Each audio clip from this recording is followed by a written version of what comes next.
Est-ce que vous vous souvenez de ça? On n'arrive plus à finir les fins de mois. Je vois le cap, je n'en change pas.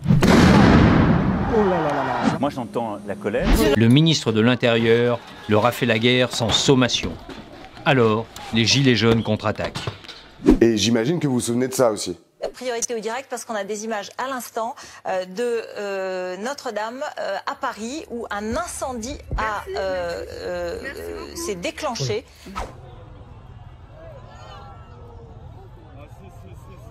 Mais est-ce que vous vous souvenez que près de 2 millions de Françaises et de Français ont rempli 20 000 cahiers de doléances entre les deux? On est en 2019 et la colère des Gilets jaunes s'est répandue sur tout le pays, en particulier sur un gouvernement jugé déconnecté des citoyennes et des citoyens. En réponse à cette colère, le président Macron lance le grand débat national et plus localement, le dispositif Mairie ouverte propose à tout le monde de venir écrire dans des cahiers de leur commune leurs demandes adressées à la classe politique. Le dispositif est incroyable, les gens très réceptifs, surtout en ruralité et dans les petites villes, là où avait émergé le mouvement des Gilets jaunes. Ces doléances sont remontées au gouvernement qui en numérise près de 80%, prêt à faire une grande restitution de ces demandes citoyennes. Et puis Notre-Dame a brûlé, et ces cahiers ont vite été mis sous le tapis par le gouvernement de l'époque. 5 ans plus tard, une association qui s'appelle Rendez les doléances, mais aussi une députée, Marie Pochon, tente de déterrer ce qu'ils appellent un trésor national, une potentielle feuille de route citoyenne pour la classe politique. Rémi Goubert fait partie de l'association et nous explique leur travail de fourmi localement pour récolter et publier tout ça eux-mêmes. 2019, je devais avoir 16-17 ans.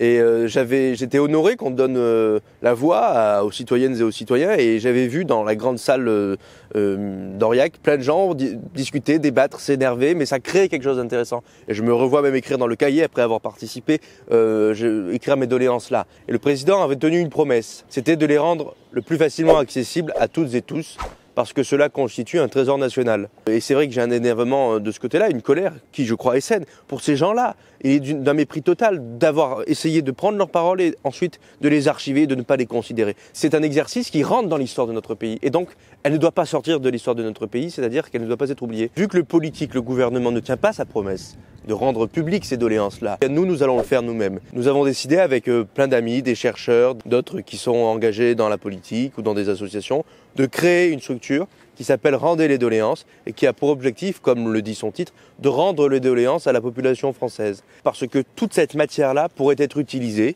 par des associations, par des politiques, par des enseignants, pour regarder les aspirations de la société, regarder quels sont les grands mouvements qui traversent la société selon les villes, de faire en sorte que la démocratie délibérative et participative soit de plus en plus utilisée et surtout, lorsqu'elle est utilisée, respectée. Et donc nous appelons les citoyennes et les citoyens à, dans la même philosophie que les Gilets jaunes, reprendre un peu leur destin en main.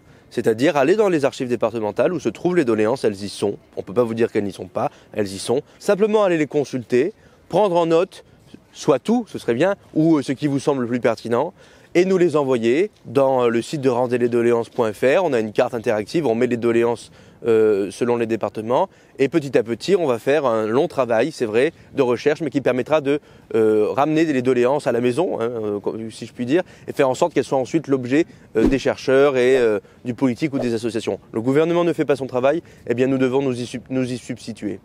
Alors publier les doléances nous-mêmes, pourquoi pas? Mais est-ce que c'est si facile que ça? Je me suis dit que j'allais tenter l'expérience dans mon département pour voir si tout le monde pouvait vraiment accéder à ça et me confronter directement à ces cahiers archivés. Donc voilà, on est aux archives départementales du 93, notre département, et comme dans chaque département, c'est là que sont stockés les cahiers de doléances. Donc on va aller demander gentiment si on peut les consulter. On y va comme ça, un peu incognito, pas comme des journalistes, pour voir si n'importe qui peut y avoir accès, comme on nous le dit depuis quelques années. Le cahier de doléances de 2019. Non, il est là, c'était justement pour savoir si je devais l'inscrire ou pas. On a ce qu'il faut, ok, ça marche. Merci. Ok, c'est bon, donc je vais prendre votre pièce d'identité. Ouais, bien sûr.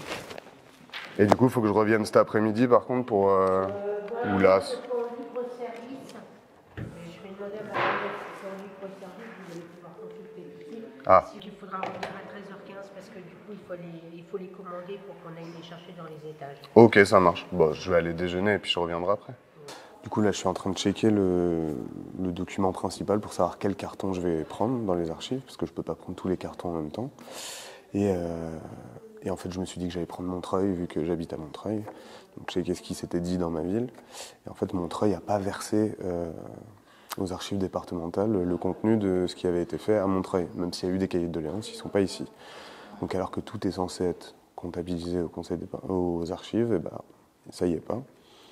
Par contre, les doléances ont bien été inscrites dans un compte-rendu qui a été fait par l'Association des maires de France.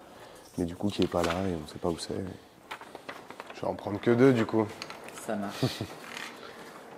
Et du coup, la moitié, enfin peut-être pas la moitié, mais un certain nombre de dossiers ne sont pas consultables parce qu'ils ne sont pas anonymisés. Donc en fait, il y a le nom des gens ou des informations personnelles sur les gens qui les ont faits.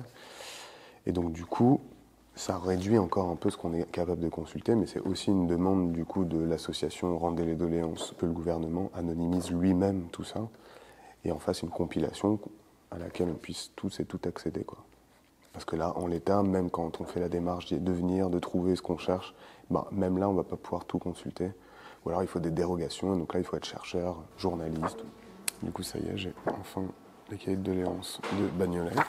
Là, typiquement, on en a une intéressante, quoi, sur l'ISF, garantir un minimum retraite de 1 200 €, ou l'arrêt du cumul des mandats, quoi. On a une demande assez précise sur des thématiques toujours d'actualité 5 ans plus tard. Ce qui est super intéressant, c'est qu'il y a aussi juste des demandes qui ne sont pas hyper précises, ni sur des thématiques très précises, mais juste des coups de gueule, de l'énervement, à traiter Macron de roi soleil, qu'on le pense ou pas, c'est des coups de gueule. Et en fait, c'est hyper intéressant de voir que les gens n'ont pas toujours des demandes précises, mais que c'était aussi ces cahiers, un moyen de dire un mécontentement, quoi, vis-à-vis de la classe politique. Une demande qui revient beaucoup dans ce cahier, par exemple, c'est le RIC, donc le référendum d'initiative citoyenne. Donc, voilà, c'est hyper intéressant, quoi.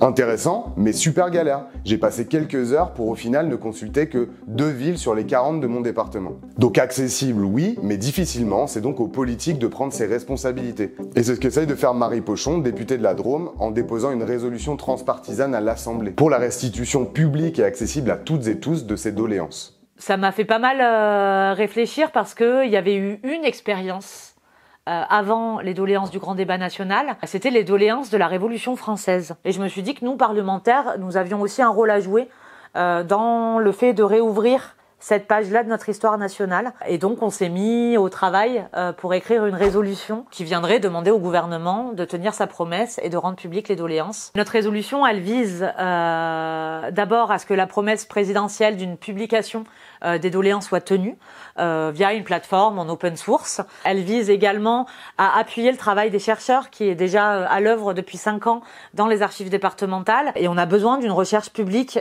qui est appuyée effectivement pour analyser également ces doléances. On peut bien les rendre publiques, mais en vérité, selon les territoires, selon le moment où elles ont été écrites, elles veulent dire des choses qui sont également différentes. Et on a besoin de ces outils d'analyse de ces doléances pour mieux, derrière, pouvoir les retranscrire en politique publique ou pour pouvoir en débattre et en échanger et que ça vienne renforcer le débat politique. Et la troisième chose, c'est que nous demandons à ce que le gouvernement s'engage à faire un événement de restitution des doléances du grand débat national. Et on encourage également le gouvernement à appuyer les initiatives des collectivités territoriales visant à restituer les doléances auprès de leurs administrés à l'échelle locale pour que ce débat démocratique, cette parole, puisse être libérée à l'échelle également des territoires et pas seulement à l'échelon national. Qu'il y ait une appropriation collective de l'ensemble des enjeux qui transparaissent dans ces doléances. Sur la question des services publics, sur les transports, sur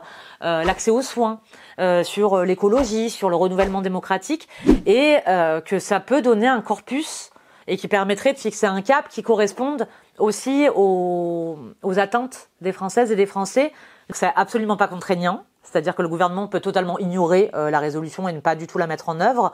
Par contre, elle a une charge politique et symbolique qui est quand même majeure quand elle est adoptée, et de fait, ça contraint le gouvernement lorsqu'on a une majorité de parlementaires de tous les camps. En tout cas, le mettre à l'ordre du jour et la possibilité d'avoir un débat autour de ces questions-là, et que le gouvernement y réponde, nous explique pourquoi il n'a pas tenu sa promesse et pourquoi ces doléances sont encore dans les archives.